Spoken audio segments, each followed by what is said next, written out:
ফিলিস্তিনের যুদ্ধ আমি মাইনা নিতে পারতেছি না, আমার বিবেক মানতেছে না, আমার চোখে দেখা মানতেছে না। আমি 14 বছর আগে ফিলিস্তিন দেখছি।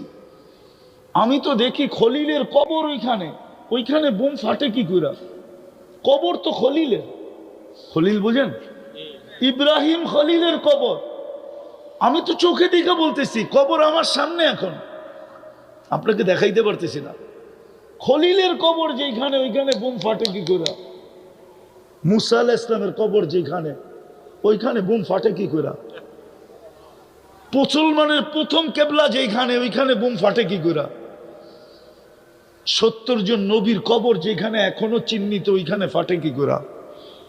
ইতিহাস তো বলে দিয়ারুল আম্বিয়া, 4 জন নবী ব্যতীত, অল্প কয়েকজন নবী ব্যতীত 1.25 লক্ষ সব নবী শামে আসছে, আর শামের ক্যাপিটাল হলো ফিলিস্তিন।